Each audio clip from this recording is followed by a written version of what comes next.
الحمدللہ رب العالمین والصلاة والسلام علی سید الانبیاء والمرسلین اما بعد فاعوذ باللہ من الشیطان الرجیم بسم اللہ الرحمن الرحیم۔ جی ناظرین کرام، آپ نے پچھلی ویڈیو میں سورہ بقرہ کی آیت نمبر 3 سماعت فرمائی، جس میں آپ نے متقین لوگوں کا وصف سنا، اور اب جو ہے متقین لوگوں کے تیسرے وصف کی طرف جاتے ہیں کہ اللہ تبارک و تعالیٰ اس میں ارشاد فرماتا ہے وَمِمَّا رَزَقْنَاهُمْ يُنْفِقُونَ، اور ہمارے دیے ہوئے رزق میں سے کچھ خرچ کرتے ہیں۔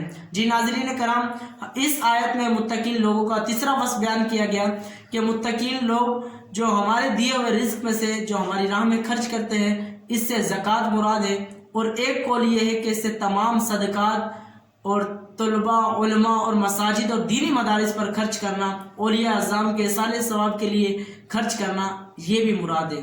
اللہ تعالیٰ کی راہ میں خرچ کرنا چاہیے۔ اللہ تبارک و تعالیٰ کی راہ میں مال دینے سے کم نہیں ہوتا بلکہ بڑھتا ہے۔ اللہ تعالیٰ ہمیں اپنی راہ میں مال خرچ کرنے کی توفیق عطا فرمائے۔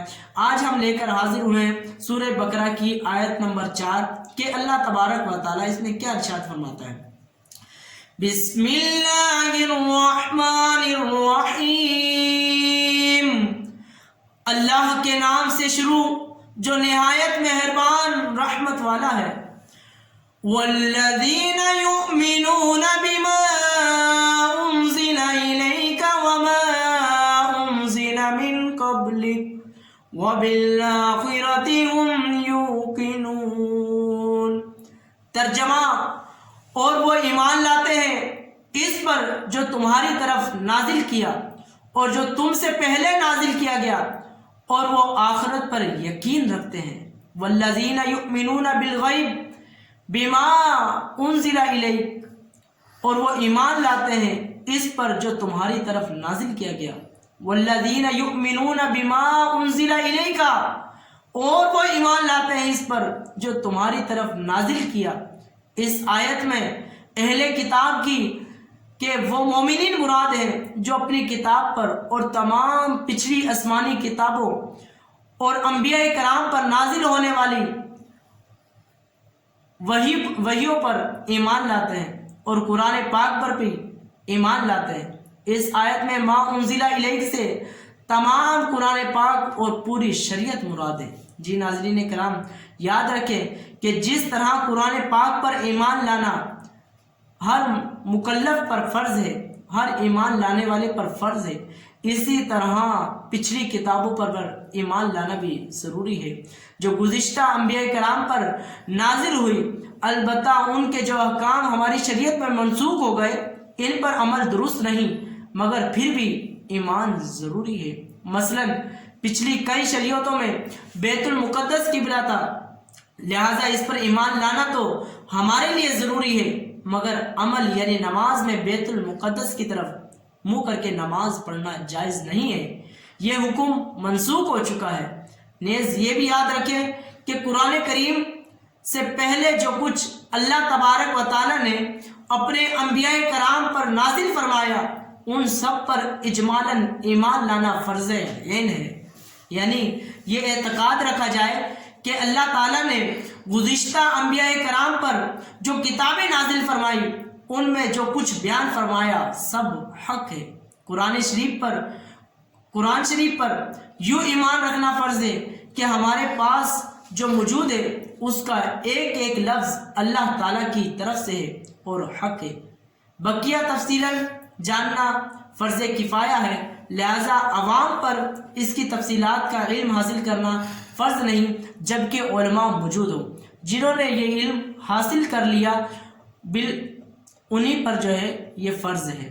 وَبِالْآخِرَةِ هُمْ يُوقِنُونَ، اور وہ آخرت پر یقین رکھتے ہیں، یعنی متقی لوگ قیامت پر اور جو کچھ اس میں جزا و حساب وغیرہ ہے سب پر ایسا یقین رکھتے ہیں کہ اس میں انہیں ذرا بھی شک و شبہ نہیں ہے۔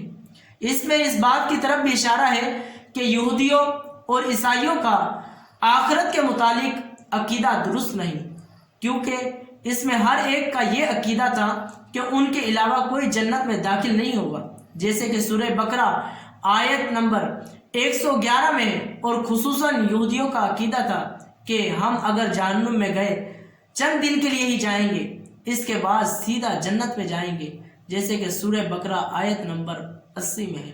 جی ناظرین کرام، یہاں پر اللہ تبارک و تعالیٰ نے اس آیت کے مقصود کو بیان کیا کہ یہودیوں کا عقیدہ یہ ہوا کرتا تھا کہ اگر جیسے کہ ہم ایمان نہیں لے کر آئے تو جہنم میں جائیں گے، چند دن کے لیے جائیں گے، اس کے بعد ڈائریکٹ جو ہے ہم جنت میں جائیں گے۔ اور اس سے پیچھے ہم نے سنا کہ جس طرح کلام لاریب پر ایمان لانا ضروری ہے، اسی طرح بقیہ کتابوں پر بھی ایمان لانا فرض ہے، اس کو حق جاننا ہمارے اوپر فرض ہے۔ اگر ہم مسلمان ہیں تو جس طرح قرآن کریم پر ایمان لے کر آ گئے، اب کوئی کہے کہ جی میں انجیل ہماری کتاب نہیں ہے جو کہ میں ایمان نہیں لے کر آیا، تو بندہ دائرہ اسلام سے خارج ہو جائے گا۔ اسی طرح اگر کوئی کہے کہ میں توریت پر ایمان لے کر آیا، قرآن کریم پر لے کر آیا، انجیل پر نہیں لے کر آیا، یا کہے کہ انجیل پر لے کر آیا زبور پر نہیں لے کر آیا، تو وہ بندہ بھی دائرہ اسلام سے خارج ہو جائے گا۔ لیکن ان تمام کتابوں پر ایمان لانا ضروری ہے، کیونکہ یہ اللہ تبارک و تعالیٰ کی طرف سے ہے، اور جو اللہ تبارک و تعالیٰ کی طرف سے آتا ہے وہ حق ہوتا ہے، یقیناً اس پر ایمان لانا ضروری ہوتا ہے، تو اس پر عمل کرنا ضروری نہیں ہے۔ جو شریعت میں منسوخ ہو چکے ہیں، جو مسائل اس شریعت میں منسوخ ہو چکے ہیں، اس پر عمل نہیں کیا جائے گا، لیکن اس پر ایمان لانا ضروری ہوگا۔